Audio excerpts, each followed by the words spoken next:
I'm really glad everybody's taking the time, or the people that are on this are, and I'll do my best to give you as much information as I can that has clarity, but more importantly, see the value of the content and how it relates to you and your practice and your patients or clientele as well. Because all this stuff, I think, plays such a huge role in making a big impact on their health and even reversing many of the health issues that they're coming to you for. So this particular segment we're doing is on the zombie cells, which some of you may know is the senescent cells or cellular senescence, which is one of the hallmarks of aging. Probably if any of you have been at the seminars at Inno-Vita, you know, the last 3 years, I believe I did them on the hallmarks of aging, and it all comes together, and it plays a huge role in how people's bodies get sick, age, and the number one priority in sickness and disease and chronic diseases and mortality are the aging mechanisms. So with that, zombie cells are referred to as senescent cells. And unfortunately, senescent cells end up accumulating in our body over time, and they play a big role in promoting chronic inflammation and other disastrous biochemical processes affecting surrounding cells as well. So the term zombie cells are expression for senescent cells. And these are cells that after many cycles of division, they enter a state where they no longer can divide, but they fail to die. So apoptosis doesn't happen, which is what's supposed to happen and what's built into our mechanisms as far as our cells when they get to a point where they're dysregulated, dysfunctional, both on a internal cellular level as well as a DNA level and everything else. The body's supposed to go through apoptosis and destroy them. If that doesn't happen, actually, this is a mechanism to at least preventing it from turning into a cancer cell on a short-term basis. So it's a protecting mechanism, but on a long term, it has a very negative impact. So they essentially disrupt cellular health, function, and homeostasis. And again, they are affected by, in other words, what of the hallmarks cause cellular sustenance. I'm just going to give you those: genetic instability, telomere reduction, DNA damage, altered intercellular communication, dysregulated nutrient sensing, and loss of proteostasis are a few, of which there are more than that. The problem with cellular sustenance, it's attributed to being associated with a lot of these diseases. So eye disease, bone disease, cancer. So although cellular sustenance on a short-term basis, if a cell doesn't go through apoptosis, then the other two options is either turning into a cancerous cell or a sustenance cell. So sustenance cell is best first choice, but in the long run, it doesn't serve us well. Cardiovascular disease associated with sustenance cells, chronic kidney disease, diabetes, frailty, liver disease. So you can read these. So it's a whole plethora of chronic diseases have cellular sustenance involved in their pathology. So the characteristic is permanent arrest. So, and we mentioned what that means. That essentially means that the cells have become so dysfunctional that they can't reproduce and they're no longer functioning. The only thing they do is produce inflammatory cytokines and growth factors that help degrade tissue integrity and function. And I mentioned earlier, the top four, there are actually more than that, contribute to producing senescent cells, as well as the nutrient sensing and loss of proteostasis.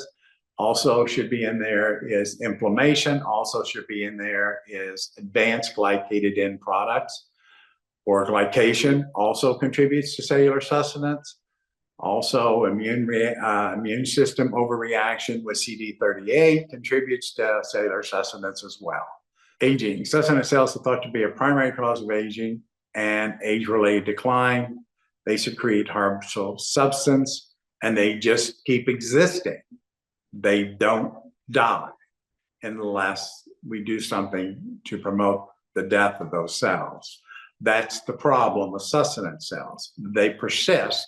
They're not providing any beneficial function, and they are providing negative function by promoting more inflammation to all the surrounding cells around them. And what causes them? We mentioned it: oxidative stress, telomere shortening, cellular stress, DNA damage. Metabolic decline contributes to it too. And when you get into that, you get into dysregulating nutrient sensing. So you're talking about type 2 diabetes, you're talking about metabolic syndrome, you're talking about advanced glycated end products as well. Environmental exposure, we know pollutants, toxins, environmental stressors can accelerate the succinate process, mainly through the fact that they cause free radicals, more oxidative stress, as well as inflammation. So diet, exercise, smoking, and all that plays a big role in contributing to creating these zombie cells that don't die, don't provide any benefit, but promote inflammation. DNA damage and telomere shortening triggers succinate cells, as I mentioned earlier. SASP factors. These are succinate cells that secrete this complex mixture known as SASP, which is actually also used as a biomarker for determining the degree or the effect you have succinate cells in your body. And they turn on, and they're a part of all these inflammatory cytokines, chemokines, and growth factors that disrupt normal cellular function, and they promote inflammation, as I mentioned. Again, inflammation, we mentioned stem cell exhaustion. So you remember, you can get, and when you stop and think about this, this is what makes succinate cells interesting. You can get, or you do get, and many people have, succinate stem cells, succinate immune cells, succinate brain cells, succinate heart cells. So when we're thinking about, oh, well, we'll just give them more stem cells. But if stem cells that are in our body, because we have a reserve of them, and plus our bone marrow is what makes them, if they're turned into succinate stem cells, they're a liability, not an asset anymore. So it's something to think about.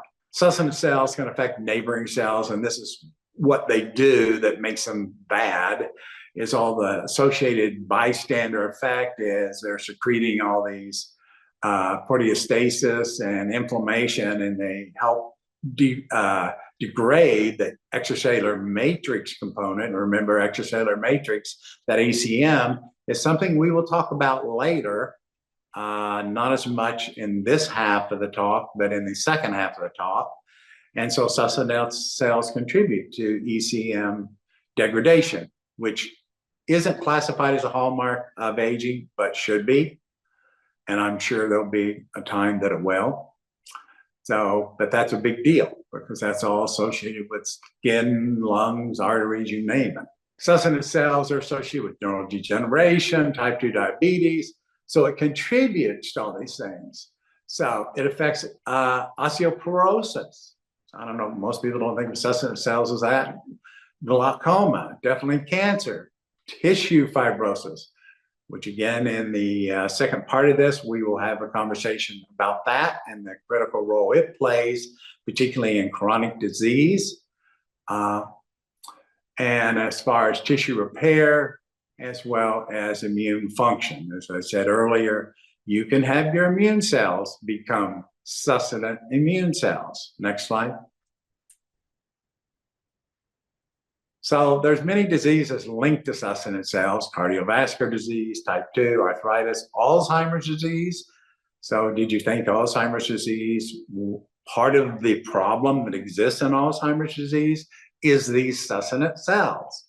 And of course, cancer as well, because I said earlier at the very beginning, what it does is when cells don't go through apoptosis, the better choice is succinate cells on a short-term basis, but apoptosis is the best choice because eventually even succinate cells start contributing to the process of cancer. Pulmonary disease, COPD.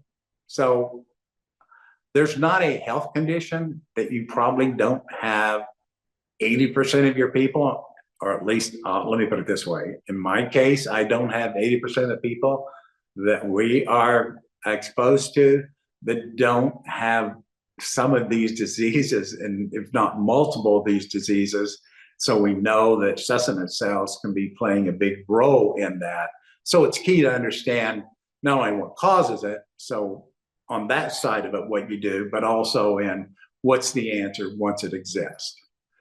Macular degeneration, skin aging, well, that's probably more interest in skin aging than COPD, liver disease, macular degeneration. Skin aging is a vanity, but it plays a big role in that. Sarcopenia, loss of muscle mass. Well, sarcopenia is a big deal. Everybody knows anybody, once they get into things like cancer or even geriatrics, as they get older, they get more sarcopenia, and succinate cells are playing a role in that. Immune system decline. Immune system decline is a huge thing in people getting sicker quicker as they get older, sicker quicker as they get older. That's succinate cells causing succinate immune cells and neuropathies, and it's been associated with hearing loss as well.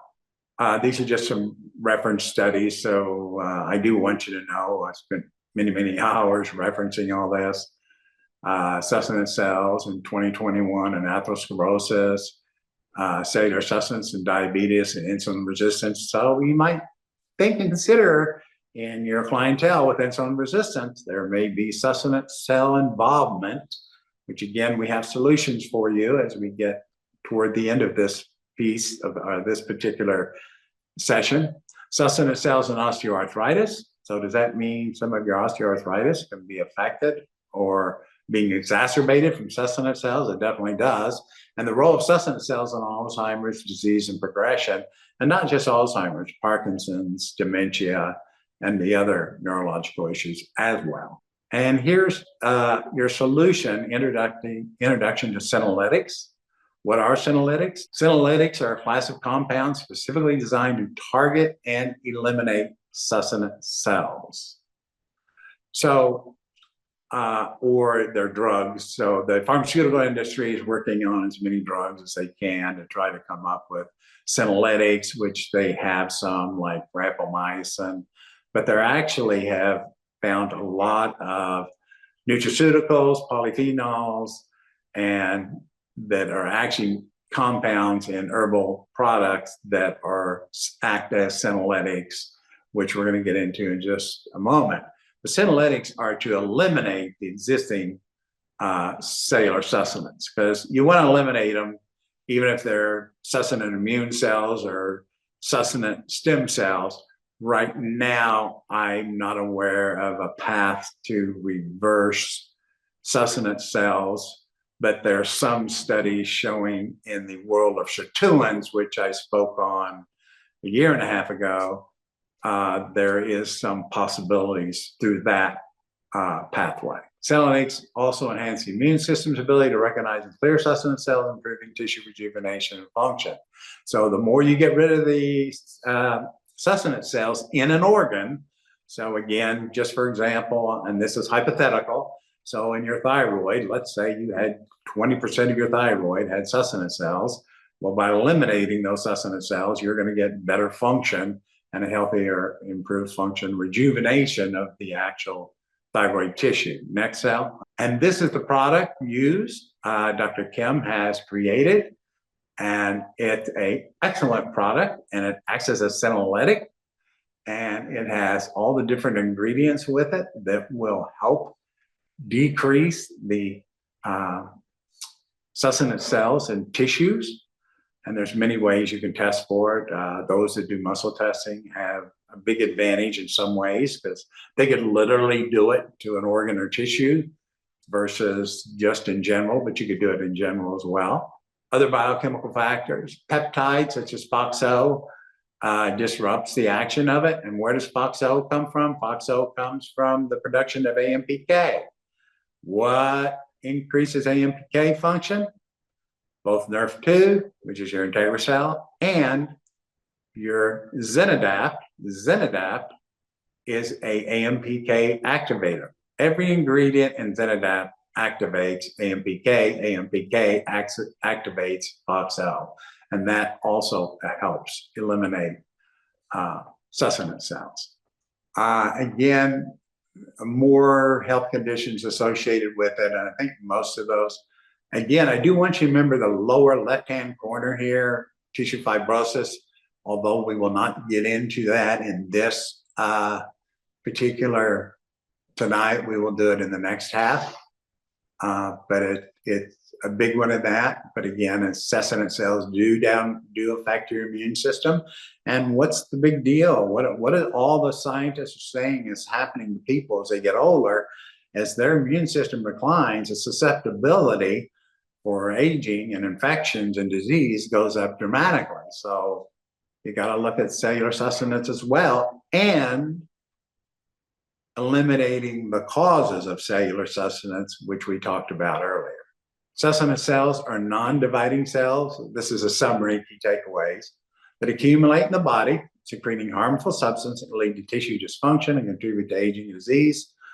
They secrete SASP factors that contribute to inflammation and tissue degradation and spread of sustenance, to even help causing more senescent cells to the nearby cells. So if you got thyroid cells that are senescent cells, they're surrounding thyroid cells, eventually that's promoting them to become cellular senescent as well.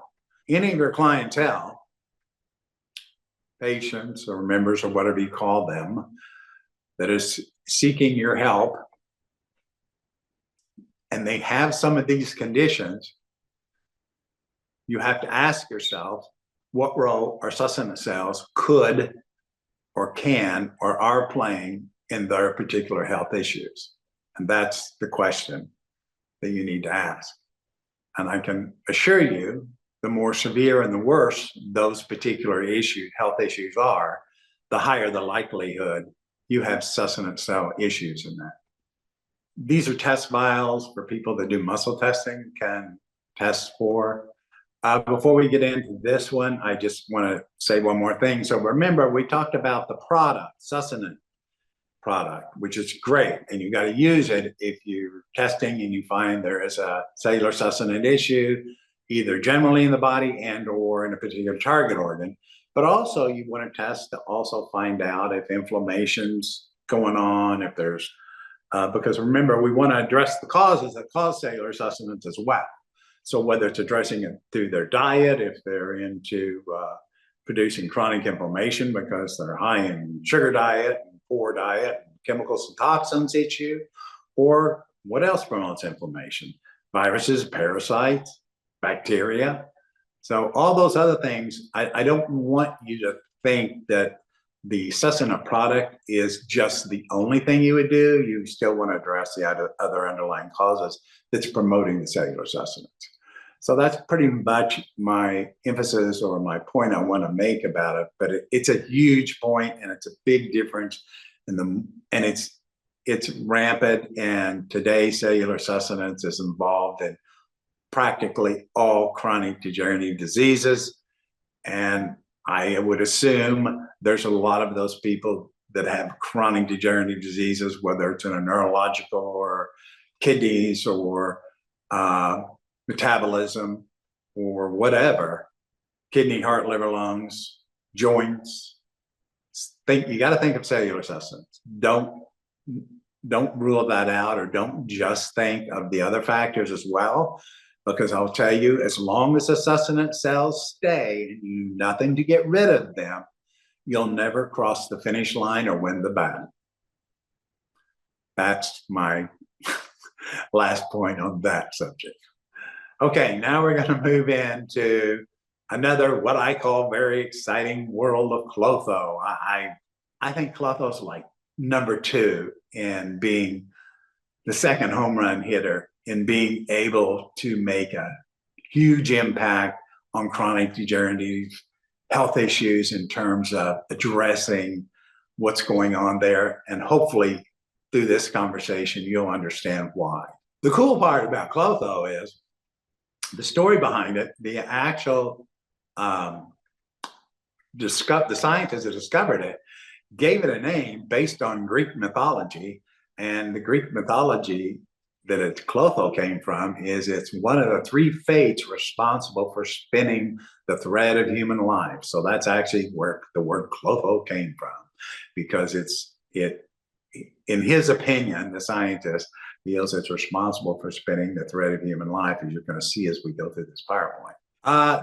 Klotho was discovered in 1997, and a lot of people haven't talked that much about it. They're starting to now.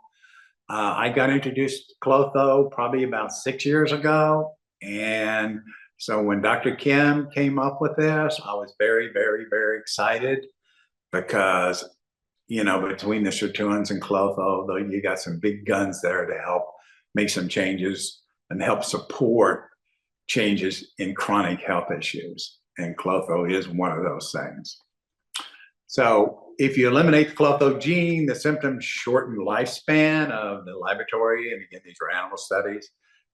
Also, there was infertility, which infertility, I don't know how many of you out there, but infertility is now going through the roof, We get so many infertility people. We get infertility and miscarriages are like going like skyrocketing. Both sirtuins and Klotho have scientific data that show that if certain sirtuins are deficient or Klotho is deficient, there's an increased rate of fertility. Atherosclerosis, skin atrophy, osteoporosis, emphysema, and a lot of these other health issues. As we age, our cells face increasing stress from a variety of sources. Environmental, metabolic, and genetic. These stressors contribute to the hallmarks of aging, which include telomere attrition, cellular sustenance, which I mentioned. Klotho has been shown to enhance genomic stability by improving DNA repair. So, you know, we talked about sirtuins, what was a year and a half ago, doing this too, but Klotho does it too. And again, Klotho's been a big secret for too long. So you're going to hear a lot more about it. And in reducing oxidative stress, improving DNA repair. It does so many wonderful things as we get into this. Telomere protection. Klotho influences telomere length by modulating telomerase. A lot of people don't know. Klotho modulates telomerase. What does telomerase do? Telomerase is what you have to increase the number of telomeres on those caps at the end of the DNA, because once the telomeres are gone, what happens is the DNA stops, and now you're going to go into apoptosis or cellular sustenance, depending on the health of the cells or the mechanisms of the cell. So it's very vital for stem cell function and regeneration, Klotho. So here we are back at stem cells. We all hear about stem cell shots and injections and everything else. But you know what? If you got stem cells in your body, are they going to be healthy? We know if you've got sirtuin issues, they aren't. We know if you now have Klotho issues that play a big role in cell function and regeneration, they aren't. So it's a key factor in maintaining youthful tissue, and it plays a big role anti-aging role. Klotho plays a big role in delaying the onset of cellular sustenance, which we were just conversing about. So with the sustenance formula and the Klotho formula and the sirtuin formula, you got three big cannons to make a huge difference in helping people with chronic issues. So I don't know how you cannot or should not be thinking about these three different products to help support these three major avenues and biochemical pathways that play such a critical role in the healing and the prevention of a lot of these biomechanisms that get damaged over the years.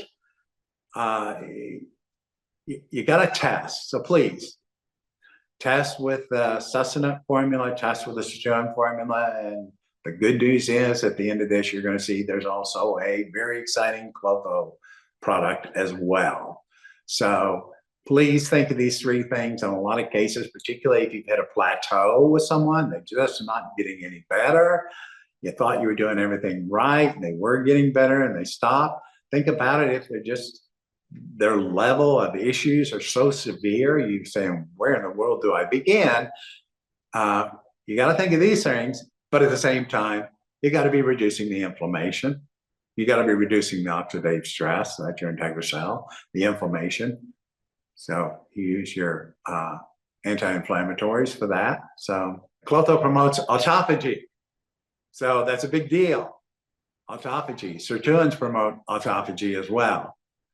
So what does autophagy do? Autophagy is like the cell's internal detoxification system. Okay? It helps clean out the debris and recycles it. So it plays a big role. You know, there's been lots of data that's been promoted online over the last, 10 years on autophagy and how important it is. It's beneficial in weight loss, it's beneficial in health and everything else. Well, guess what? Klotho helps promote autophagy. Klotho is primarily synthesized in the kidneys, but it's also expressed in other tissues, the brain, the parathyroid, the reproductive organs. So it is produced in other tissues. So the production of Klotho is regulated by the Klotho gene. Okay, it can be influenced by various factors. Here we go. Age, dietary components, environmental stressors. So what are environmental stressors? Toxins, chemicals, pathogens, stress, don't forget stress, and things like sugar or artificial chemicals in our food. So they play a big role in what? Decreasing your Klotho levels, just like they play a big role in doing bad things to everything else. You know, I mentioned earlier about infertility, and because this last year, I've heard nothing from people I've communicated that are much younger than me, in their 30s and early 40s, that are trying to get pregnant and have children, where their friends, they say probably 7 out of 10 of their friends have infertility issues. And a lot of other people that I've talked to, miscarriages happen 1, 2, and 3 times. So it's almost like this is the tail end of what I call it. Any of you on this ever read the book Silent Spring? It's produced about 30 years ago, kind of where I got on was already on the path of this whole environmental issue with toxins causing health issues. It was an excellent book. Probably never got that popular because back then nobody was wanting to talk about that, which now they are. But in all the studies, all the laboratory studies they did with mice, they did with rabbits, they did with frogs, they did with every study, by the 4th generation, they went extinct. So in this study, the 4th generation of being exposed to all these environmental toxins and chemicals, pesticides, herbicides, all these endocrine disruptors, which now was since 30 years ago, or maybe 20 times, 50 times, 100 times more. You know, now we got microplastics everywhere in our body, you know, reproductive systems, arteries, brain, and atherosclerotic plaque. And these are all endocrine disruptors. And if you cause the reproductive system in male and females to quit working properly, infertility, as it is now, is accelerating dramatically. That's when those species in those laboratories went extinct. So does that mean we're on that 4th generation? I hope not. But it sure as well means we all need to get to work and clean that garbage out of everybody's body so we can change, you know, we can change their life, change their health and change their life. And I take that very seriously. And some of you may think I'm a little far out making that suggestion, but I wholeheartedly believe, you know, I don't know where we are on that with every one of the studies with different laboratory animals. At the end of the 4th generation, in each study, they went extinct because there was so much damage to the reproductive system in both the male and the female animals. So it's a big deal. And I'm sorry I ruminated on that a little too long, but I did because I think it's a big priority. And I think it steps up our responsibility and how important it is as to what our job is and what our job is a very, very, very important job, not only for their immediate health reasons, but for the future of humanity as well. The relationship between Klotho levels and lifespan. Klotho has emerged as a pivotal factor in the science of longevity, with increased evidence supporting its role in extending lifespan. A lot of studies showing Klotho is correlated with increased lifespan and health span. I mean, none of us wants to increase our lifespan if we're in a hospital bed. We want to increase our health span and our lifespan, and Klotho supports both of those in many studies. Klotho acts by increasing as an antioxidant, reducing oxidative stress. So does sirtuins, so does NRF2, so does getting rid of senescent cells. Anti-inflammatory effects, its anti-inflammatory properties. It helps combat chronic inflammation, okay, which drives aging as well. Klotho improves insulin sensitivity and modulates glucose metabolism. So here's where it goes back again, and all those different hallmarks of aging, which when I originally did it about 3 or 4 years ago, it was 9, now it's up to 12. And I think it's going to go to 15 because they're going to have to do something. They're going to have to include eventually advanced glycation in products, and they're going to have to include extracellular matrix degradation as well. So Klotho interacts with various hormones, including insulin, fibroblasts, growth factors, finely tuned growth and development processes, but it plays a big role in dysregulated nutrient sensing, or that's one of the hallmarks of aging, or in your whole glucose metabolism. Okay, so what are you thinking? You've got insulin resistance. Could Klotho deficiency play a role in that? Yes, it could. Is that something you need to maybe test for? Now, unfortunately, you can test for Klotho, through laboratory testing. Unfortunately, the testing is $449. Fortunately, you go ahead and if you do muscle testing, or if you can somehow test it in your equipment that you have, that would be to your advantage to see if they need it, and if so, how much, because Klotho is another one of those, is my 3 top between the sirtuins, the Klotho, and the senescent cells are biggies for any chronic degenerative disease that's been going on for a while. Kidney function, Klotho plays a huge role in preventing chronic kidney disease. Klotho deficiency plays a big role in increased chronic kidney disease. Klotho is crucial for preventing calcification, not only in the kidneys. Where else could Klotho prevent vascular calcification? So how many of you already know that right now there's something called a coronary calcium score? So a lot of you may know it, and it's real popular, and it's a very inexpensive test. I think it's like $75, $90. They put you through a scan, and it picks up the calcium in the arteries.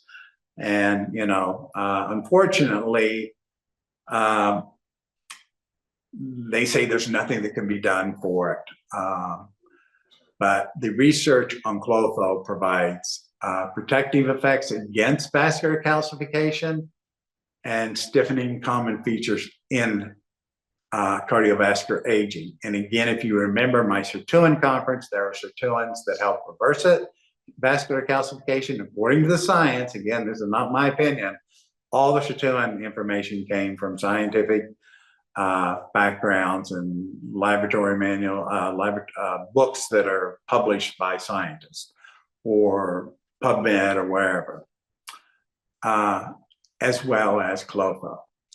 Brain health, emerging studies, Klotho involved. Klotho plays a big role in brain, heart, and kidney health. Brain, heart, and kidney health. Helps decrease neurodegenerative disease. So how many of you are thinking Klotho in Alzheimer's, dementia, and Parkinson's? Well, maybe now you will. I'm not going to read these because they're too small on my screen, but I put in some just a few references, and there's many more than that. That's just a smidgen. I know that's not a medical term. I thought this was interesting because most of you have, if you've read Dr. Perlmutter's book, Drop Acid, which is a book really about uric acid. And he says the basis of uric acid plays a role in most chronic disease. Well, this study showed that there was a correlation between high uric acid levels and low Klotho levels. Higher uric acid, lower Klotho.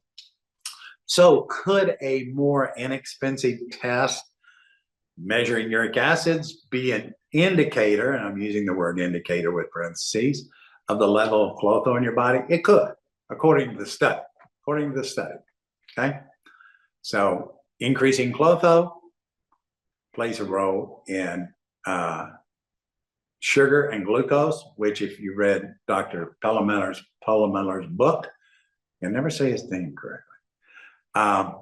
Drop acid, it's sugar that's the bad guy in the whole uric acid levels, particularly, high fructose corn syrup is even worse. Next slide. And Uric Min, this is a product Inno-Vita has that you can use to help lower uric acid. Could it help raise Klotho? I don't know, but that would be an interesting test to do. Again, the study underscores the importance of maintaining optimal levels of uric acid as a part of the overall strategy to boost Klotho and enhance longevity. Managing uric acid levels could thus be a strategic lever in slowing aging. So again, this is something the Dr. Perlmutter, who is a neurosurgeon, retired, and promote healthier lifespan, okay? So this is suggesting that that is true. So you might want to even use Uric Min with Klotho, particularly if someone has a history of high uric acid. That would be the smart thing to do out of the gate anyway for the first anywhere month to 3 months to make sure, one, you're getting the uric acid down, and two, you're increasing Klotho at the same time, because if you increase Klotho, I think it'll help support lowering the uric acid as well. So hopefully you find that valuable information. It also reinforces the concept that holistic strategies encompass diet, lifestyle, strategy, policy, blah, blah, blah, blah. Uric acid amplify the body's. So uric acid, again, I highly recommend you read Dr. Perlmutter's book. It's called Drop Acid. It's a great book on uric acid. I don't recall him talking that much about Klotho at the time he published it, but I think he does now when he's online. And again, the scientific data supports Klotho in the whole uric acid cycle. Klotho not only a guardian against aging, but it's a powerful ally in preventing a range of diseases. So those are guarding against aging and preventing a range of diseases.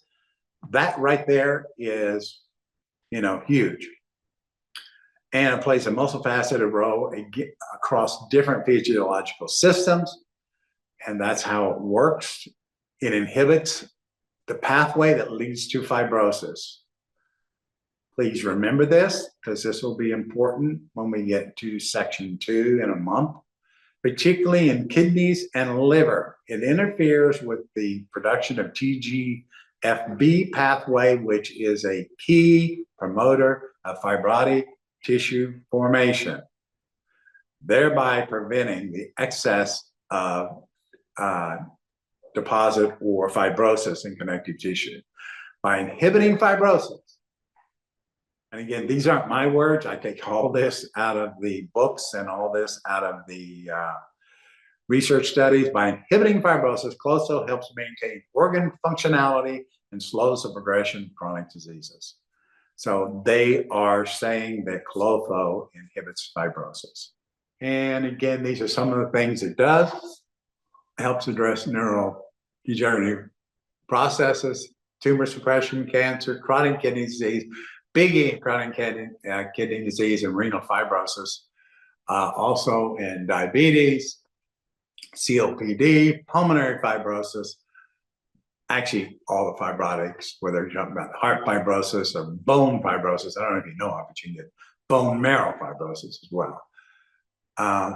And arterial calcification. So why is this so important? Because if you recall from the sirtuin presentation I did, a lot of sirtuins play a role in preventing arterial calcification. Well, Klotho does too. And now, since the coronary calcium score index is becoming very, very popular, that's something to keep in mind. Fibrosis. So this is why we talk about it. Again, we go in great detail in the second part of this presentation. Fibrosis affects these organs and many more. Most people don't realize fibrosis affects can cause bone marrow fibrosis, heart fibrosis, skin fibrosis. So a lot of the skin aging that people see is fibrotic skin fibrosis, lung, liver, kidneys, intestinal fibrosis. I don't know if you knew that happens. But again, Klotho's a biggie, sirtuins is a biggie, and even cellular sustenance, you want to prevent that as much as possible because it contributes to fibrosis. And CD38, which we talked about in the sirtuin presentation, which the good news is my understanding is you can go to Inno-Vita's website and log in and see the past video of the sirtuin presentation, if that's something that interests you, since I've been referring to it. Klotho exerts vascular protective effects by enhancing nitric oxide production in blood vessels, which helps reducing blood pressure and prevents arterial. So Klotho helps support nitric oxide production and vascular health. I don't think you've heard this from anybody else, or if you have, it's probably new. But Klotho's been around, it just nobody's grabbed the ball and run with it. And this is huge. So it's one of the other huge things that I always say are huge. So it helps reduce blood pressure. Klotho reduces the risk of arteriosclerosis by inhibiting vascular calcification. Again, these are not my words. They come from the scientific studies, and it reduces inflammation, which is critical factors of development of heart disease. In the brain, Klotho enhances cognitive function by protecting against oxidative stress. It modulates various growth factors, and it protection to neurodegenerative diseases such as Alzheimer's, Parkinson's. So Klotho is big in the brain, the heart, and the kidneys, as I have said. The science says it helps slow and helps prevent the progression of these diseases and even increases their resilience. Research in neurobiology of aging demonstrated that higher levels of Klotho in the brain are associated with better cognitive function, performance, and reduced risk of cognitive decline. So you got clientele that are having memory issues. And in today's age, that's probably in the 45 and older group nowadays, or younger. So might want to think about Klotho, just like the sirtuins. I can tell you our experience is people on the sirtuin formula that we've had on that are telling us their brain, memory, and everything else is improving dramatically, and also on the Klotho. So you got some phenomenal tools here now, folks. Use them. Klotho regulates calcium phosphate metabolism. So again, Klotho plays a crucial role in bone density and modulating hormone pathways that influence bone health, reducing the risk of osteoporosis. So how many women get osteoporosis? What is it? 7 out of 10 over the age of 60, or 8 out of 10, and maybe higher than that. Could Klotho play a role in preventing that and reversing that? Something to consider. Cancer, there's emerging evidence Klotho may act as a tumor suppressor in various cancers. Its ability to influence cell signaling pathways can reduce cell proliferation and induce apoptosis in cancer cells. What more could we ask for? Induce apoptosis in cancer cells. There are studies saying that Klotho can do that. In other studies, high serum Klotho levels had a 65% lower risk of cognitive decline over a 10-year period. So they've done this over 10 years research. This isn't like short-term research. And also, and this was in older adults, the first part. The second part is in animal models of Alzheimer's, Klotho supplementation led to a 30% reduction in amyloid plaque formation. And let's repeat that. Klotho supplementation in the studies led to a 30% reduction in amyloid plaque.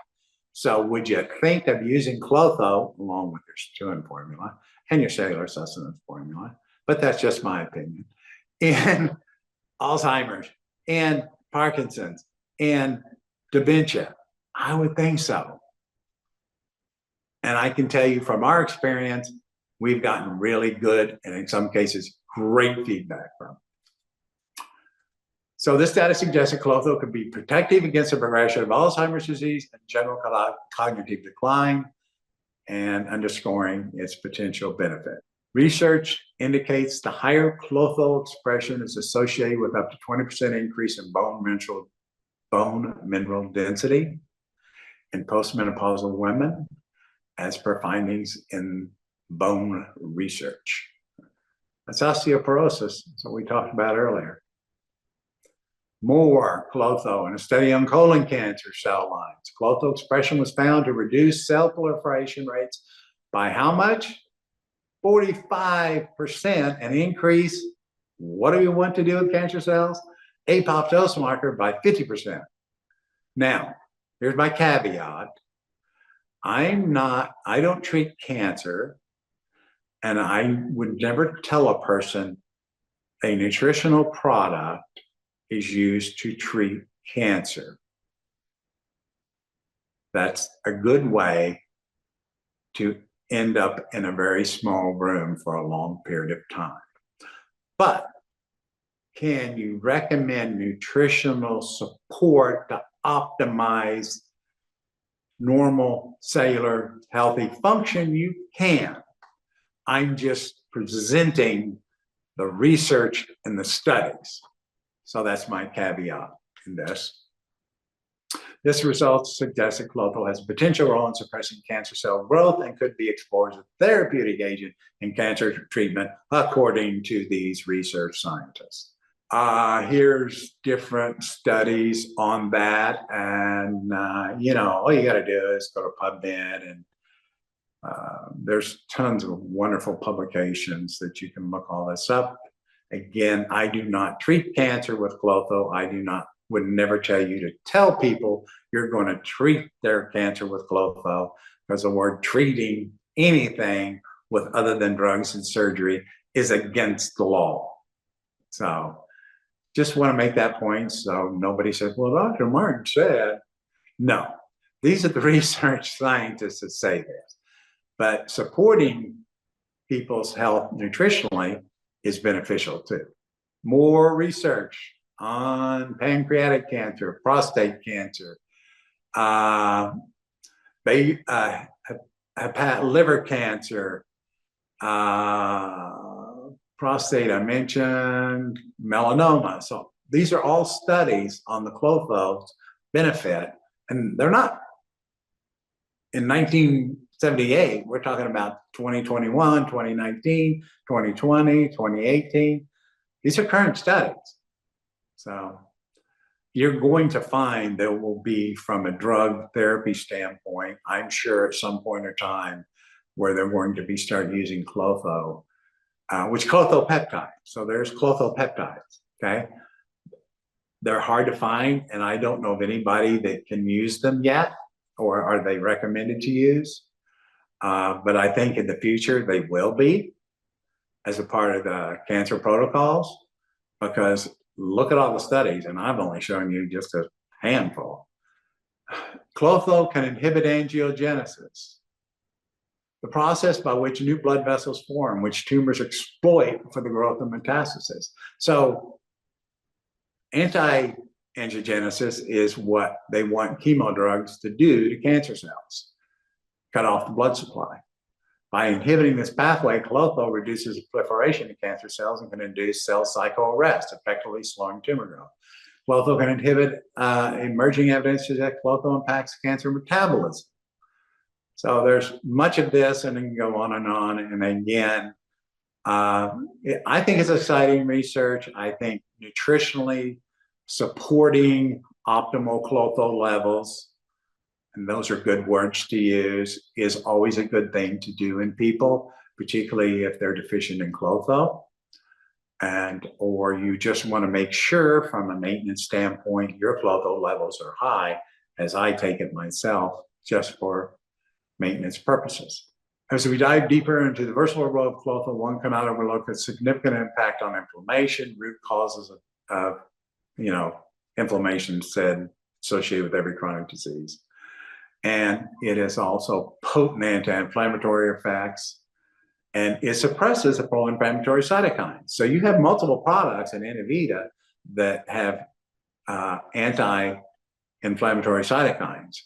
Cytosim's one, Klotho, sirtuin's one, and I'm probably not thinking of something else. Even your IntegraCell, as IntegraCell activates anti-inflammatory genes as well.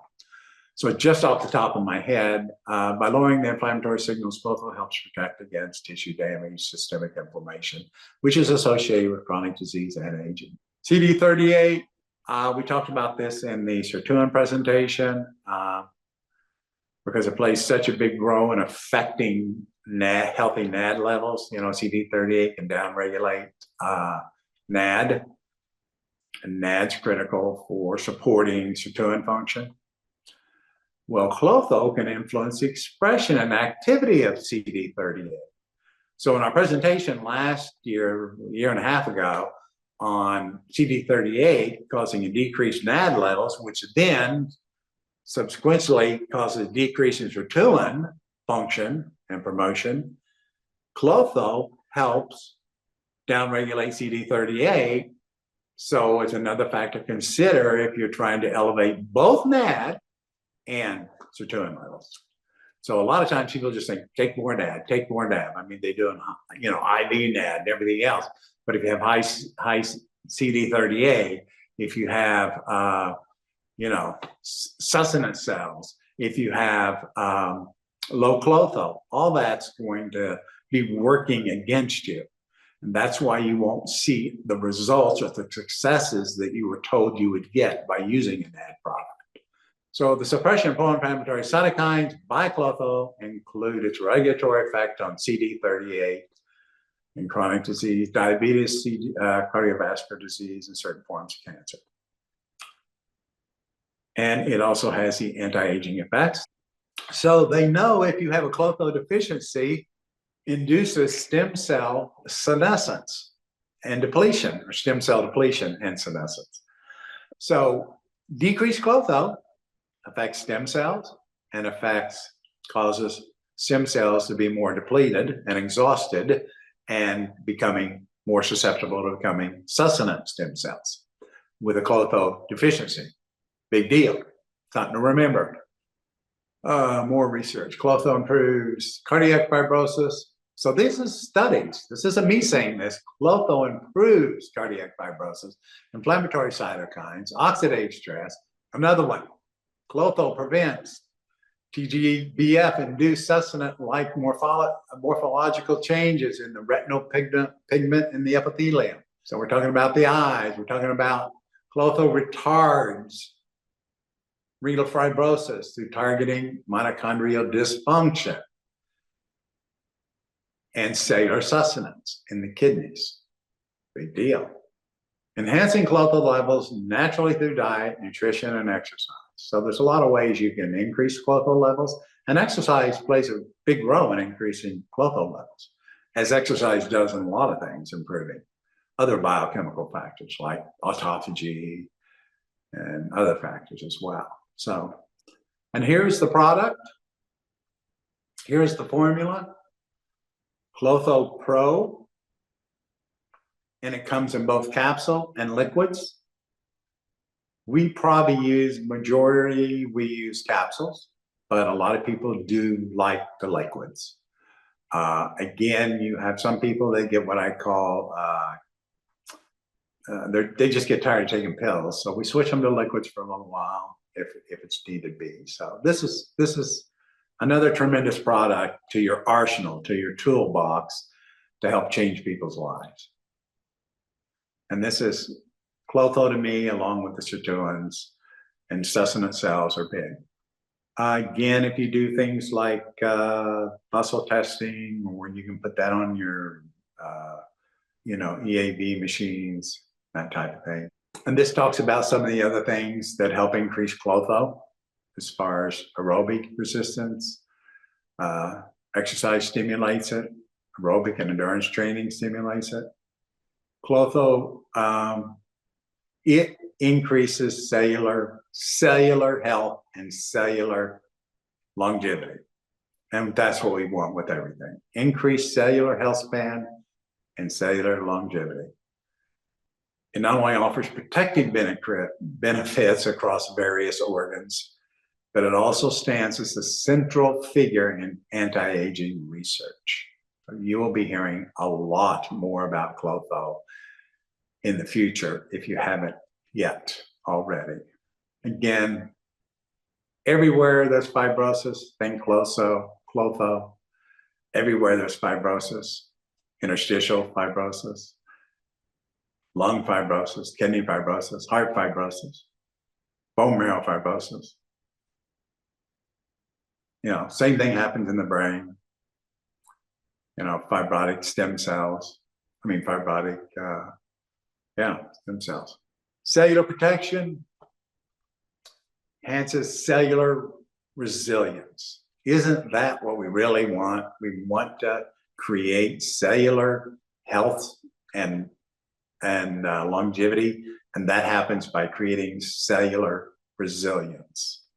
The one thing I didn't research, and I probably should have, is the correlation between Klotho and sirtuins, because Klotho may have a profound effect on certain sirtuins as well, or vice versa. Metabolic benefits, it plays a critical role in maintaining metabolic balances, glucose, lipid metabolism, metabolic syndrome, diabetes. Klotho is shown effective in protecting against neurodegeneration and delaying the onsets of Alzheimer's. And it has powerful anti-fibrotic effects. And again, these are more studies: oxidative stress, renal fibrosis, neuroprotective. I just threw a bunch of these in to show you that, again, all the data that I present up here comes from scientific resources and studies that we use for this, as we did for the whole sirtuin presentation back a year and a half ago. More studies: nephrology, dialysis, aging research, vascular research, nutrition and metabolism, osteoporosis. And look at the dates of the studies: 2020, 2021, 2022, 2020. So these are all recent studies. The versatility of Klotho as a guardian of health, and I think guardian of health is Klotho and sirtuins are guardians of health. Also, your NRF2 is too, which is your integra cell, by influencing a myriad of biochemical pathways, and that could be underlined in bold print. Multiple biochemical pathways, offers a promising target for intervention aimed at prolonging health span and combating the multifaceted process of aging, which we know aging is a multifaceted process. This is the impact that Klotho has on the hallmarks. So it supports healthy genomic stability. So it reduces DNA damage. It's linked with increased, remember this, telomere protection and increasing telomerase. Remember back in the day, it was probably 10 years ago when they came out with a product called TA65. It's still popular. And it was a doctor, I think John McDonald, who discovered it. It was a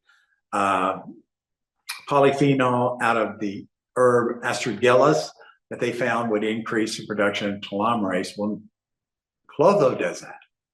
So if we can activate Klotho, we're doing the same thing. Klotho, and by the way, TA65 was like $400 a bottle for 1 month or something.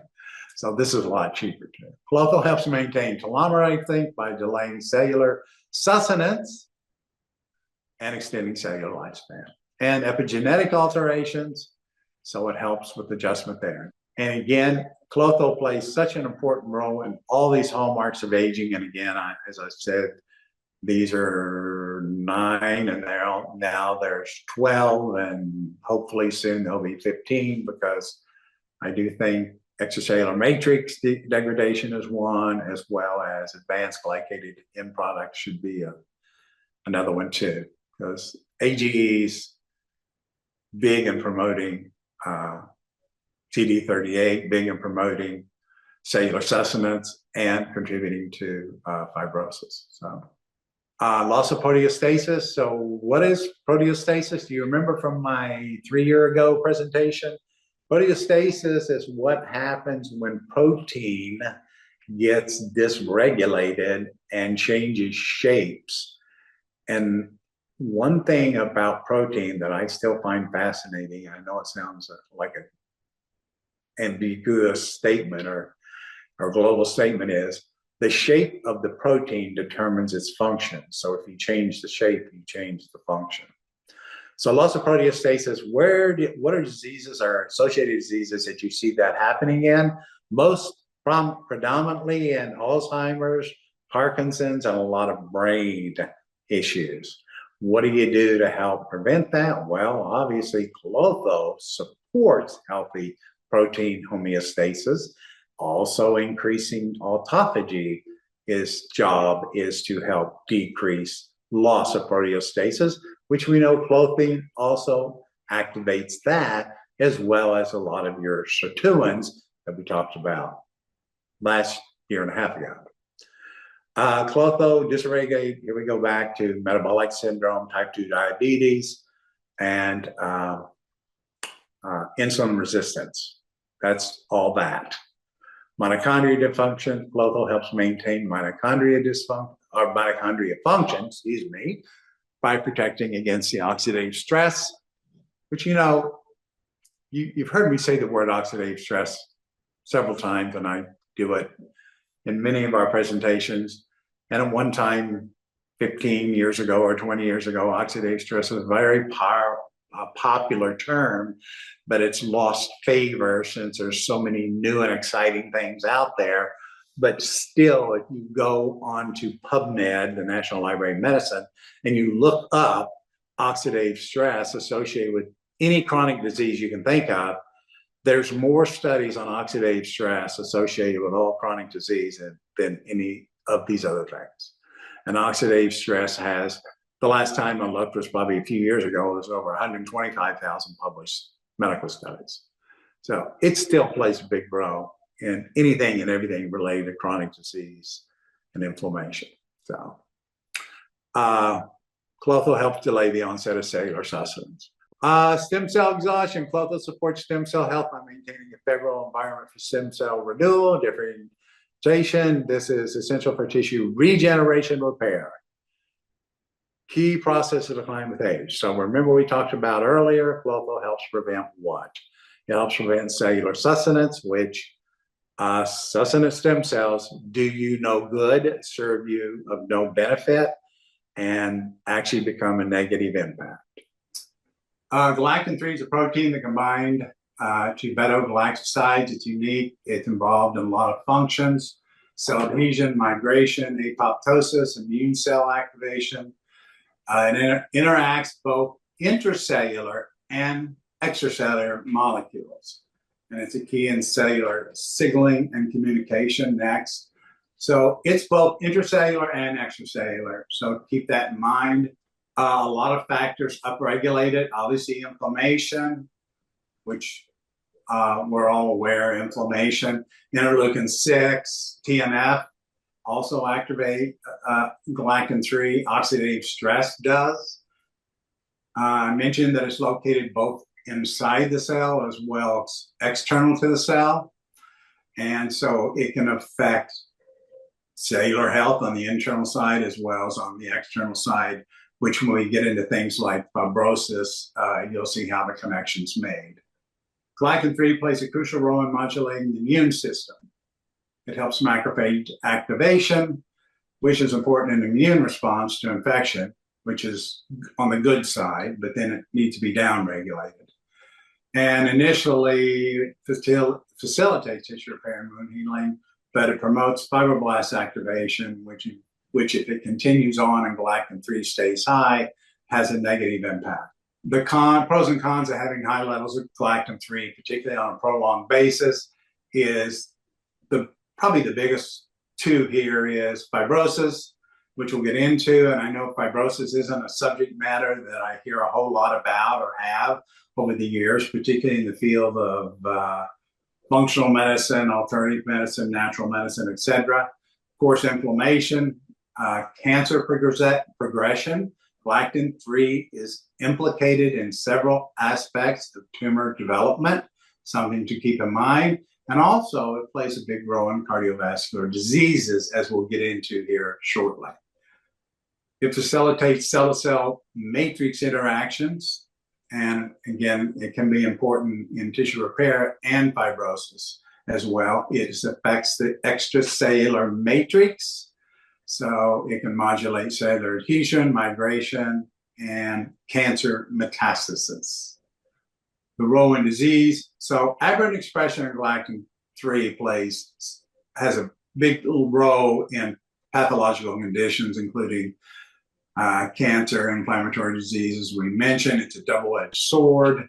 In cancer, galactin-3 does promote tumor progression by enhancing angiogenesis and tumor cell survival and metastasis, which we'll get into how that happens a little later.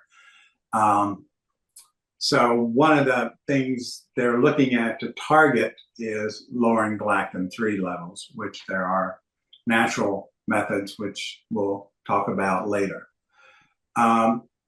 Galactin-3's challenges. Inhibiting galactin-3 is a big deal for preventing both fibrosis and tumor growth. It's more than just a molecule. It's a central hub in the intricate network in cellular communication and pathology. And it's a key molecular player in the development of cardiac fibrosis, heart failure, and every fibrosis, whether you're talking about kidney fibrosis, lung fibrosis, or whatever. So we talk more about cardiac fibrosis here again, and inflammation and how it does that, and how it, and here's the big, what it does. It activates TGF-B3, and TGF-B3 is known to be vital for fibrotic development. It enhances the pathways, the greater fibrotic buildup. So if you have high TGF-B3, you would want to see if you have high galactin-3, or if you have high galactin-3, you just want to lower it, because it will promote high TGF-B3, which is a key marker, biomarker for fibrosis. So it's heavily indicated in remodeling process, which leads to stiffening. And again, I'm referring to the heart here, but it applies to all organs, heart muscle, reduced contractibility, heart failure. So in other words, if you've got a person with cardiomyopathy or chronic cardiac issues, you have a potential of having high galactin-3 levels. And because you have a high propensity for having fibrosis, and to what degree, there's no test that I know that determines it. Maybe there are other ways you can do it with muscle testing to help target specific areas to determine the extent of fibrosis. Because you've got to remember, what fibrosis is all about is not the cells. The cells, the worst case scenario of the cells on a long-term basis for chronic disease, besides cancer, is zombie cells and cellular sustenance. So sustenance cells is what disables your cells, okay? So you're knocking them out, and all they're becoming is pro-inflammatory producers, manufacturers. So no longer are your stem cells, if they become sustenance, doing their job, they're just making inflammation. No longer is your bone marrow cells, if they become sustenance, making red blood cells, white blood cells, and stem cells, they become once they become senescent or zombie cells, they're just making more inflammation. So once you get to that point, you cross that line because of all these other factors, the inflammation, the oxidative stress, et cetera, that we've talked about for years at Dr. Kim's programs. Once it crosses that line on the cellular sustenance side, then your best bet is to eliminate the sustenance cells and then hopefully prevent more of them. And that's where your sirtuins come in, which I covered in great detail in the sirtuin seminar 2.5 years ago. And also Klotho, and also we'll talk more about the upcoming things. So zombie cells. So imagine this: you got heart, and I'm just making a hypothetical. 1/3 of the heart muscle tissues, senescent cells, and then I'm going to go back to the slide. Galactin-3 is a novel biomarker for heart failure mechanism and prognostic capabilities. So if someone goes, well, if we can't measure the degree of fibrosis, it would be good to measure galactin-3. And galactin-3, there are actually blood tests you can do, a blood test for galactin-3, and it's not crazy financially off the wall to do that test. It's like $225. And the role of galactin-3 in fibrosis activation, onset, and cardiac fibrosis. So a lot of studies showing how galactin-3 is a big contributor to chronic, severe cardiovascular issues. More documentation as the role it plays in cardiac, heart failure, fibrosis, hypertension. And again, going back to the TGF, is galactin-3 is what upregulates that, which is a key marker too for creating fibrosis. So if you measure galactin-3 and TGF-B3, and both of those are extremely high, you know you have fibrosis going on somewhere in the body. And if you can have a way of testing to what organs are specifically high in galactin-3 and or TGF-B3, which there's not a specific blood test for that, then you would have a better analysis of figuring out a custom program for the person. So there's lots of documentation showing how galactin-3 plays such a huge role in the association of fibrosis of heart failure, heart damage, myopathy. Again, more on heart failure outcomes. So I put all these studies in here, and the reason I did is because I don't want someone to say I'm talking out of my other orifice. And go, am I still on heart? Yes. You can read this. Galactin-3 is a pivotal biomarker in kidney health, playing a significant role in development progression of various kidney disease, particularly involving fibrosis and inflammation. So again, kidney fibrosis is not like a unheard of issue. Usually most people that have kidney failure have significant fibrosis of the kidneys. So whether you made that connection or not, that's true. And so the more fibrotic the kidneys become, the more they are not going to be functioning. And if the more sustenance cells or zombie cells they have, that's going to accelerate the whole process. So between those two, you kind of got, I think you got two heavy hitters there that's giving you clues and indicators of how far along and to what degree the degenerative process is really going, and if and what you need to do to help try to make some changes and turning that around. It's involved in kidney fibrosis. So what tissue becomes fibrotic in any organ, whether we're talking about the kidneys, the heart, the bone marrow, the stem cells? The tissue that becomes fibrotic is the extracellular matrix. The extracellular matrix is where fibrosis happens, not the cells. So the cells, worst case scenario besides cancer, the cells become sustenance cells. And then on top of that, if the extracellular matrix become fibrotic, again, let's go back to that heart example. So if you've got a heart that's 1/3 or 50%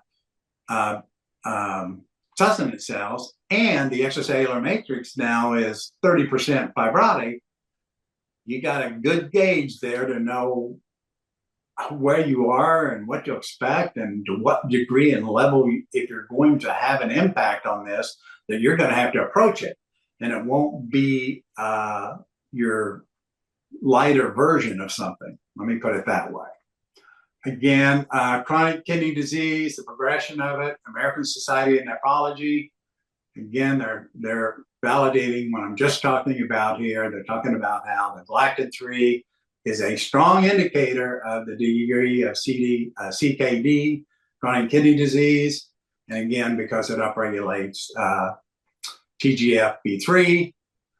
And so going back to that galactin-3, if you're measuring it, whether you're doing a blood test or muscle test or whatever modality you have to check it with, that's a tool along with that TGF-B3. And again, look at the markers there. Source of clinical, I can't read it all because I see that picture slide there. Society of Nephrology in 2020, the data treatment with galactin-3 inhibition marker was up 40% in animal models with diabetic nephrology. And again, remember all the diabetics, same thing. So you're talking about here, diabetics, what kidneys are highly susceptible to both fibrosis and both senescent cells. So again, I know I may sound a little bit like a broken record, but hopefully some of you are in agreement when you're done with this talk that those two things, using multiple products, has to be something you look at and somehow analyze and make a determination as to whether you need to start some process of addressing it. Same thing with the liver. The role of galactin-3 in liver fibrosis and disease. The excessive ECM accumulation results in liver tissue known as fibrosis and left unchecked cirrhosis.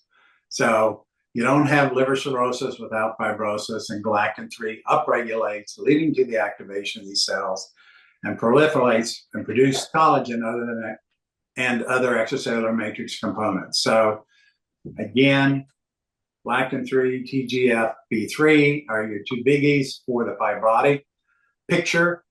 If you're using blood tests, it doesn't isolate where specifically unless you have other pathology tests or test blood work, or if you have other testing with like bowl testing or muscle testing that you can help narrow that down and isolate it, then that'll give you a really good tool to see the directions you're going and how you need to build your custom program for that person. It exacerbates liver inflammation. So galactin-3 does promote inflammation. So and chronic inflammation is like a vicious cycle. Also is fueled by galactin-3, and then again, as we mentioned earlier, perpetuates fibrosis. NASH. So I assume everybody knows what NASH is, where you're getting into a liver condition that's non-alcoholic related liver cirrhosis, and galactin-3 could serve as a biomarker for the degree of fibrotic severity in NASH, aiding in disease staging and management. So this is the point. At this point tonight, what I want you to get out of this is how important that galactin-3 and that TGF-B3 is, and helping to give you that kind of data to see if you can put together and customize a program to help these people, and then recheck it to see if you're moving the needle on them. Galactin-3 inhibition in liver fibrosis models. Another study here showing in 2020, showing if you inhibit galactin-3, it reduced fibrotic scores by up to 60%. Again, this is a study, not my opinion. Inhibiting galactin-3 reduced fibrotic scores up to 60%. That's pretty cool. Right now, I don't know of any other data out there that suggests they can inhibit fibrotic scores by that, doing anything else on their own. The next study down, the third one, clinical gastrogerontology and hepatology. They did it with cirrhosis of the liver. Again, implication serves as a prognostic marker and potential therapeutic marker, galactose-3 they're referring to here, as for determining severity of the problem and results of any therapeutic treatments being used. So again, re-emphasizing more studies here, galactose-3 in chronic liver disease, study in 2022, galactose-3, a novel biomarker of liver fibrosis and progression in 2021, and therapeutic targeting galactose-3 in 2020. So the big emphasis here, and I think I've made the point, is targeting galactose-3 to transform the therapeutic landscape for liver diseases, offering new hope for patients suffering from chronic liver conditions. Galactose-3 is multifaceted, and again, it affects, because it upregulates TGF-B3, which accelerates the process of fibrosis in whatever tissue it's in, then that's a big marker for it. And by downregulating galactose-3, because they're saying galactose-3 is related to fibrosis, TGF-B3 is also, and if you measure them via blood, you can, or whatever technology or processes you can, please consider that as a possibility to doing that. And hopefully there's enough information here tonight that convinces you it's definitely worth taking a serious look at. It's a potent activator of the inflammatory response. So this is interesting because, we've known that it activates macrophages to secrete pro-inflammatory cytokines. So if we're trying to reduce TNF-A and interleukin-1 and interleukin-6, which are all pro-inflammatory cytokines, then we might want to make sure we're doing something to reduce galactose-3 too, or test it to see if that's what's pushing the pro-inflammatory cytokines in all the different tissues of the body where it could be happening. So that's something to keep in mind when you're thinking about, this person has a lot of inflammation. Well, that's a pretty general terminology. So we know if they got a lot of inflammation, we know they have upregulated TNF, interleukin-1, interleukin-6. What you may not know, or what you will know to look at tonight, is maybe it's being pushed from production of galactose-3. I already mentioned how it affects liver injury if you have high galactose-3 long enough, and produces fibrosis in the liver. Here's the lungs, same thing, pulmonary lung fibrosis. Galactose-3 is a big promoter, again, through the activation of TGF and through activating your pro-inflammatory cytokines.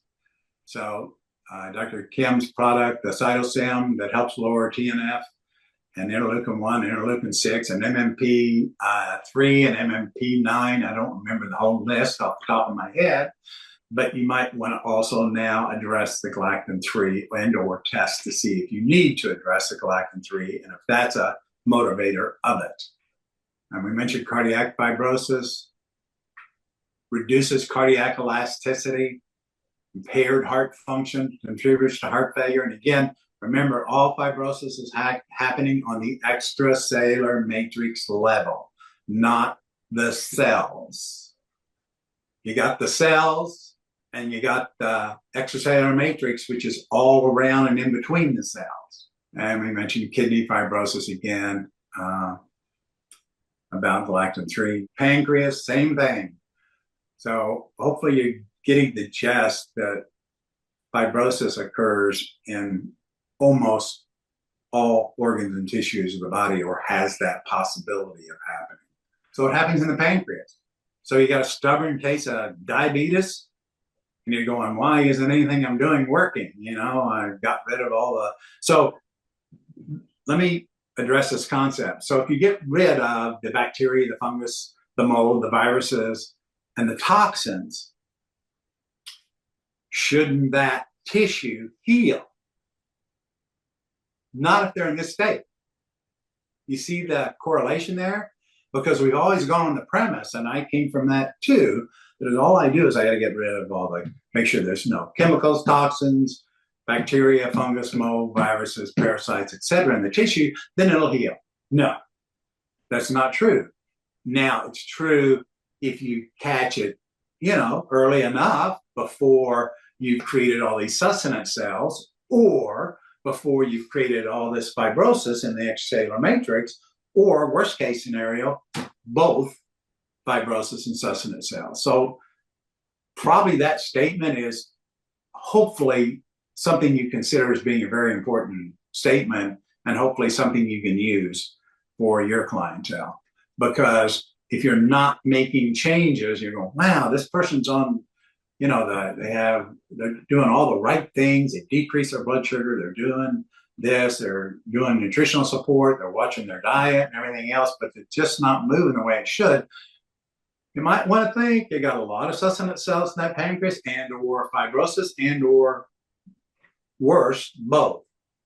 Targeting galectin-3 has emerged as a promising therapeutic strategy to combat fibrosis. So inhibiting galectin-3. And here's the biggie with modified citrus pectin. This is not citrus pectin, which we'll get into. Okay, modified citrus pectin is not citrus pectin. Citrus pectin is a much, much larger molecule, which doesn't cross the gut lining that well. It does a great job as acting as a prebiotic in the gut. It does a great job in helping to heal leaky gut syndrome, but it's too large to get into the bloodstream. It has to be modified citrus pectin. And there is actual guidelines to how small those molecules have to be to actually get into the bloodstream. Modified citrus pectin has lots and lots of published medical data on reducing galectin-3. Galectin-3 is a protein involved in various pathological processes. So it's also going to help if it's down-regulating galectin-3, it's also helping to down-regulating any inflammatory cytokines that galectin-3 may be promoting. And it's going to also help down-regulate any TGF-B3, which promotes fibrosis. So it's big. We're using a lot of it now. We'll get to that. I'm getting a little premature here. It's known to directly bind galectin-3 by binding to the carbohydrate recognition of galectin-3. It prevents galectin-3 from interacting on surface cells.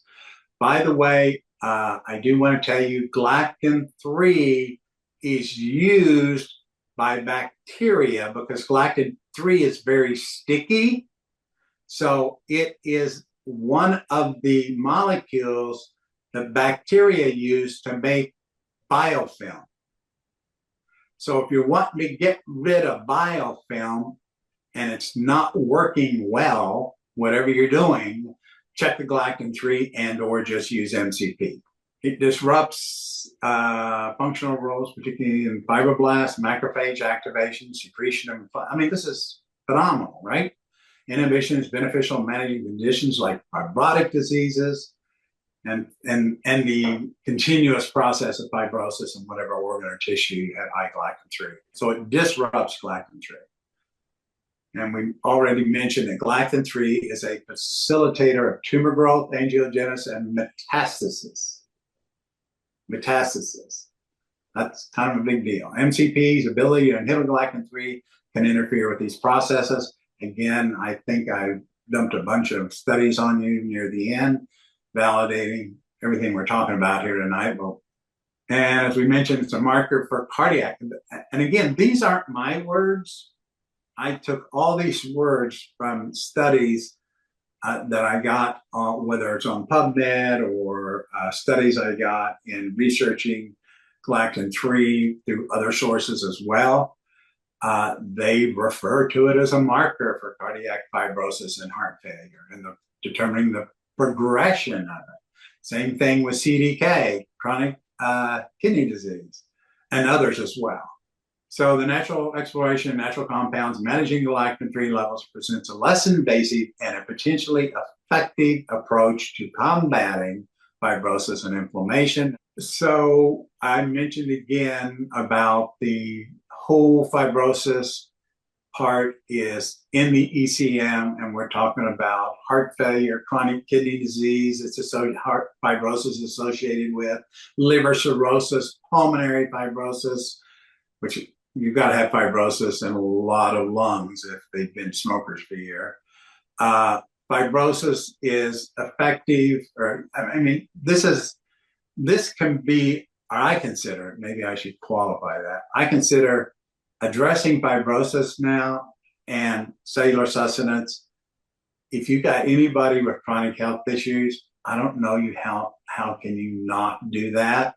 Because I cannot imagine, particularly if you have a model for testing it, that they don't have issues with cellular sustenance in the cells and fibrosis in the ECM.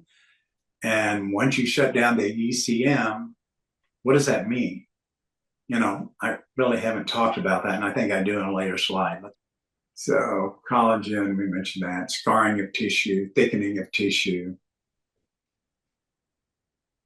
It disrupts the normal architecture and function of tissue because it's the ECM, which I guess we need to discuss, which I think I will here soon, the importance of the ECM.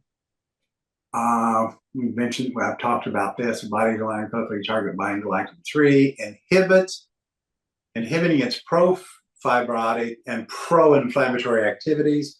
So, you know, you want to check galactin-3 just if you're trying to reduce chronic inflammation in specific tissues. Modified citrus pectin inhibits galactin-3. We've said that here. Some of the studies. All right, you get the studies down. Modified citrus pectin. Now, again, although these are studies, because I'm showing you studies, doesn't say I'm telling you to say or use it for cancer. That's my disclaimer. Okay? But clinical studies have shown modified citrus pectin is a novel therapeutic approach for cancer treatment. And you can get these studies on PubMed. Right? Modified citrus pectin reduced galactin-3 expression and disease severity in experimental acute kidney injury. Modified citrus pectin is I think it says mutagenic, but I can't see behind Brand's slide there. It's anti-metastatic. So it's anti-metastatic. Inhibition of tumor growth and inhibition of metastases from MCP. That's a study done. Do I have the date of the study? I do not. And that was produced in the Journal of Cancer Research and Clinical Oncology. Modified citrus pectin inhibitor of cancer cell growth and metastases. Inhibition of human cancer cell growth. Again, I'm not telling you to use this for the treatment of cancer, nor do I do that myself, but I wanted to give you the studies to show you how important it is that it can play a role in severely compromised immune systems. That I think we all can address. The role of modified citrus pectin is effective chelator of lead in children in hospitals. They talked about how it chelates heavy metals as well, and it influences galactin-3. Diseases associated with elevated galactin-3: cancer, cardiovascular disease, chronic hepatitis, kidney disease, diabetes, inflammation, fibrosis. And fibrosis would be a list of multitude of organs, tissues, and systems. In cancer, galactin-3 plays a role in cell-to-cell adhesion, aggregation of cancer cells, tumor growth, metastasis, angiogenesis, and inhibition of apoptosis. So this is something good to learn tonight. Galactin-3 inhibits apoptosis, and apoptosis is critical for any kind of medical treatment in order to get rid of cancer cells, right? Would high galactin-3 levels make that more challenging? Well, obviously, my assumption from all the studies is that would be accurate. I'm very delicate about my communication. It induces, MCP induces NK cell activation. What do NK cells do? They kill two things primarily: cancer cells and viruses. Induces NK cell activity, activates T cytotoxic cells, increases B cell activation. I think this is pretty cool stuff because, you know, up until 3 years ago, I wasn't aware that this had that potential. And again, all the benefits of it here and again, I think you all have access to these slides anyway. You know, galactin-3 levels as a key agent in heart failure through fibrosis. Galactin-3 levels is a key indicator in cardiac health. And again, these are studies, not my opinion. Galactin-3 is an amplifier of inflammation and atherosclerotic plaque progression. So, how many of you have programs or you address people to help support healthier cardiovascular and vascular systems? Might want to consider this now. Galactin-3 induces our atrial fibrosis by activating, as we said earlier, the TGF B1 and B3, and can contribute to AFib. Now, before I did this research, I had no idea that it could contribute to AFib, and there's quite a few people out there with AFib. Galactin-3 activates and promotes lung adenocarcinoma and proliferation, and it gives you the biochemical pathway. So these are, again, diseases that galactin-3 or health issues that galactin-3, high levels of galactin-3 are associated with. Fibrosis, and again, that's one word, but think of every or the majority of tissues in the body. We're talking bone marrow, we're talking lungs, we're talking everywhere. Inflammatory diseases it promotes, cardiovascular diseases, cancer, immune dysfunction, liver diseases, so obesity, wound healing, kidney diseases, neurological, and diabetic. So again, if you're having plateaus or you're stuck making someone get better faster and you think you've tried everything, start thinking about these we're referring to tonight as well. Chronic illness leads to organ dysfunction and failure. So here's interesting that before I did the research on this, I was not aware of this, and I found this study, this statement made in more than one area of the research I was going through.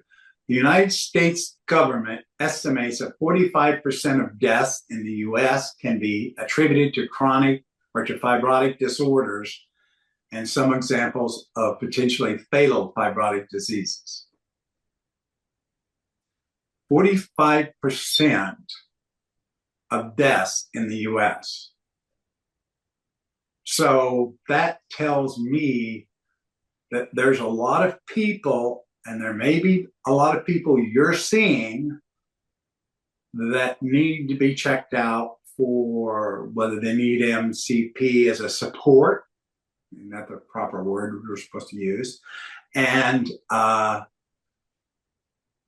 again, Klotho, because I don't know if you recall, but Klotho helps in that process too by downregulating the TGF-B3 and sirtuins. So 45% of the population.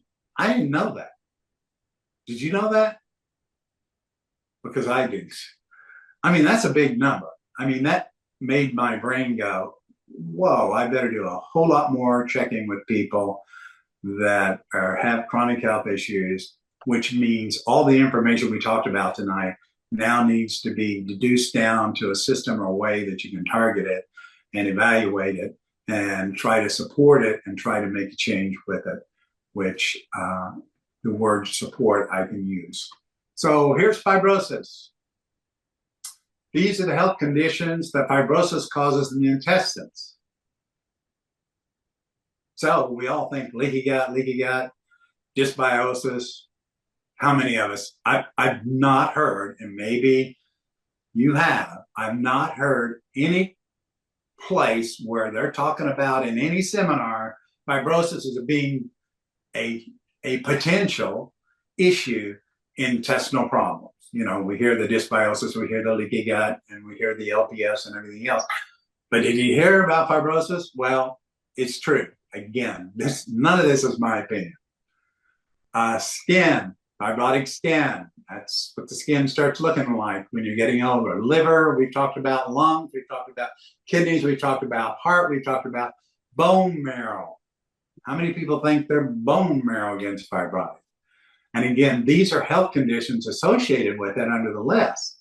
So please think about this now, and I'm trying to imprint it in your brain so you give it consideration, particularly with chronic people or people you'd like to move along faster or help prevent them from going down a path that has a dead end.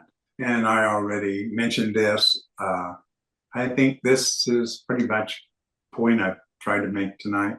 A lot of people don't probably have thought or considered that in autoimmune diseases, that fibrosis could be playing a major, again, these aren't my words, fibrosis is also a major pathological feature of many chronic autoimmune diseases. Scleroderma, rheumatoid arthritis, Crohn's disease, ulcerative colitis, again, we're back down the intestinal tract where you get fibrosis, and nobody's talking about that.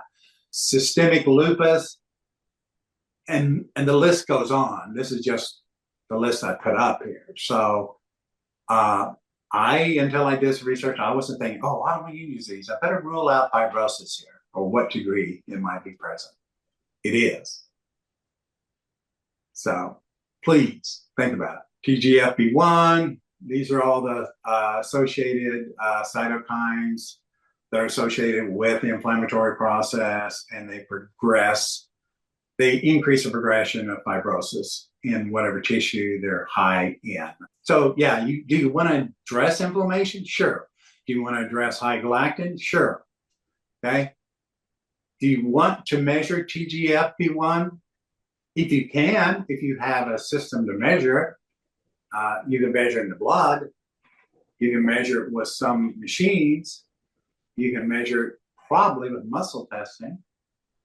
So everybody has their way, but this is a key marker in fibrotic tissue.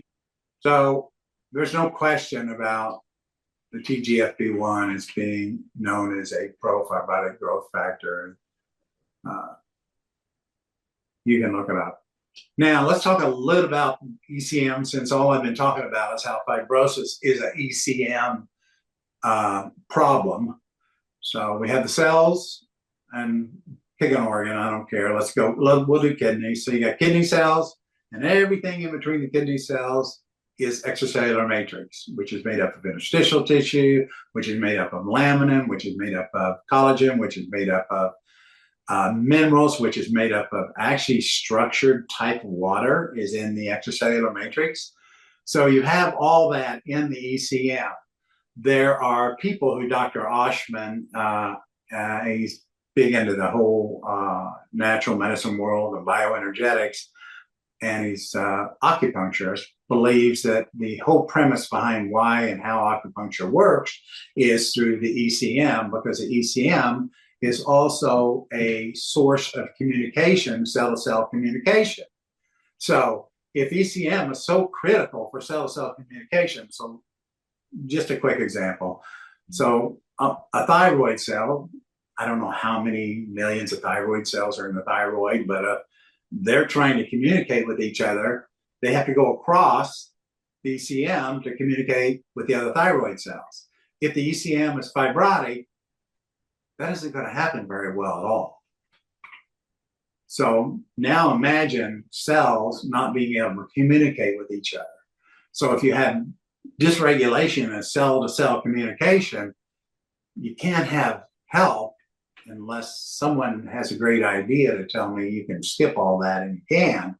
So it disrupts and distorts cell-to-cell communication. So now you're on a path in terms of degeneration of that tissue. And then if you throw in on top of that, the zombie cells of the actual cells in that tissue, and I don't know if there's such a thing as ECM comes before zombie cells, because I don't think that I know of. I've never read anything that the correlation is same or similar, or one before the other or not. But when you combine the two, that organ's headed down the road where you might not have choices but things like surgery or drugs, even if those will work. Whole point is, I just want you to understand why this ECM is so critical in being healthy and the roles it plays in cell community. It even plays a role in stem cell migration. It plays a role in communication. It plays a role in genes if you look on the slide there. There's a lot of functions the ECM does that most practitioners that I'm aware of have never, when I've asked them what they know about the ECM or what they can tell me about the ECM, it seems to be very limited, but I think it plays a huge role in healthy function of a tissue, because you have to have it, first of all, to support all the cells, or else the cells would just start floating off into different parts of the body. So they act as the most common feedback I get when I've asked practitioners, probably the last 6 years, because I've had a passion about the ECM, trying, always thinking something to this that is not being discussed, is it's the skeletal mechanism of any tissue, whether you're talking about bone or we're talking about holding thyroid cells in the thyroid. So it plays that key role, but it does a whole lot more than just that. ECM is involved in nearly every cellular process. This is a big slide. Cell survival, apoptosis. ECM is important in apoptosis. Cellular death, well, that's apoptosis. Cellular differentiation, my mouth's dry. Cell growth, cell migration, cell proliferation. So other than just being a lattice network to supply a framework like your skeletal system does to hold everything up, it has a lot of other roles besides just that. So TGFB1 induces sustenance of bone marrow, which affects what? Stem cells. Okay? So what happens if you start destroying all your stem cells? They become fibrotic and they become sustenance. The cells will become, the actual cells themselves will become sustenance cells. All the ECM in the bone marrow around the cells in the bone marrow would become fibrotic. So you're not going to produce enough red blood cells or white blood cells or stem cells. So I hope you're seeing the potential and the possibilities of the role these two big things play that I have not seen today emphasized anywhere across functional medicine to any significant degree, that it's actually putting the focus and attention that I personally think it needs to be, and that's just my opinion.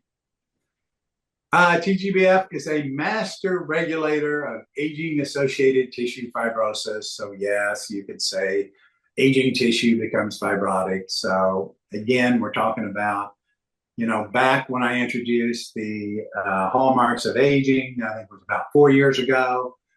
I think it's better to communicate cellular health, because cellular health is related to cellular aging. Atrial fibrosis, we've talked about this, more validation of the comments I'm making.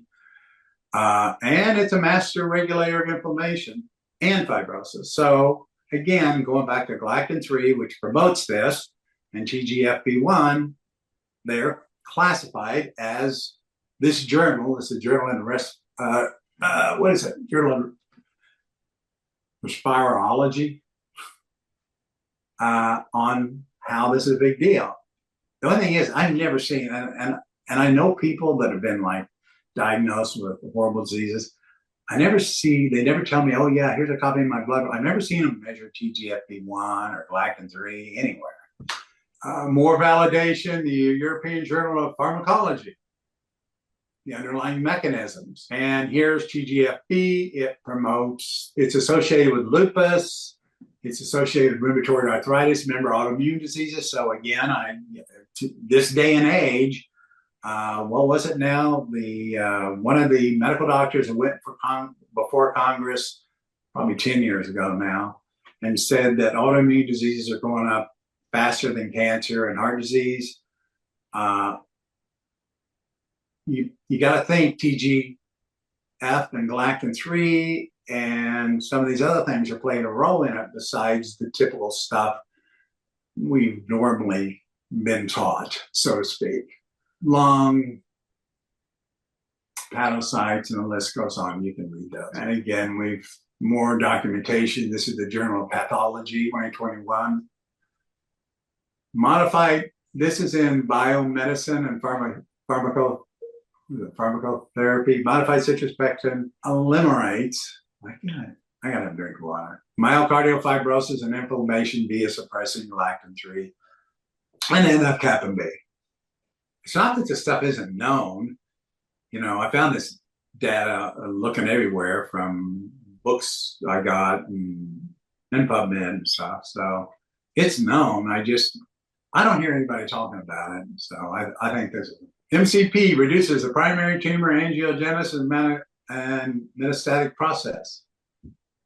MCP provides blocking of lactin-3, synergetic effect on chemotherapy, protection against post-radiation damage. So that'd be a good one, huh? Improved quality of life. Again, I'm not recommending this for you to tell people you can treat cancer with this, nor do I. But this is good data and information for you to know. And Dr. Kim has a MCP fiber product.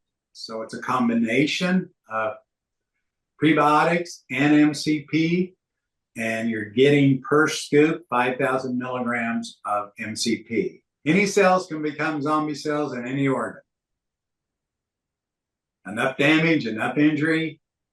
Remember what we talked about? Zombie cells, if they don't become zombie cells, once you do enough damage to the DNA, they can turn into cancer cells. So protecting mechanism, our body converts them to senescent cells, which temporarily stays the cancer process, but eventually zombie cells contribute to that too. So any organ and tissue, when zombie cells increase, organ function decreases. So, and this applies to stem cells, bone marrow cells, thyroid cells, kidney cells, heart cells, brain cells, lung cells, and the list goes on. Senolytics, I mentioned that last time. I'm saying I didn't mention that. Senolytics are drugs or nutraceuticals that eliminate zombie cells and or senescent cells. When fibrosis is increased, organ function goes down. And again, fibrosis is ECM, dysregulation, and degradation. So to me, the perfect storm for severe organ dysfunction is when you have the combination of fibrosis and senescent cells. When senescent cells go up and fibrosis in a tissue, that organ's going down very quickly or much faster than any other process that's going on in the body. So if you think of it this way, you get a person that got sick and that they don't have any senescent cells or fibrosis, you're going to probably be able to take care of the problem by eliminating the chemicals, toxins, parasites, and stuff, which you should do anyway. But if that's not enough, then you better be looking at these two things, because if they're going on and to what degree, you're going to have a difficult time finishing the job. So what I'm on board with is the MCP, and after tonight, you understand why. Sirtuin, because if any of you have not watched my Sirtuin presentation, Dr. Kim has it up on his website, and to me, Sirtuins are actually amazing. And yes, I know I've told you I'm doing a book. It's still at my editor, and we're kind of bumping heads because I'm trying to do a lay version plus a professional version, and now she wants to separate the two. And Klotho and senescent cells. So senescent cells, you want to get rid of the senescent cells. Klotho and sirtuins, you got to have sirtuins working. You got to. They are the superheroes of cellular homeostasis and cellular health. And then your Klotho is your additional one, which again, starting to get the kind of support it should.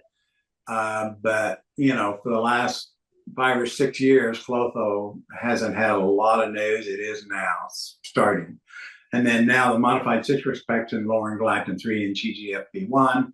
All those are big home runs. Of course, Also, what would be important is your either cytostem to lower the inflammation, or the glutathione, and or I like the IntegraCell.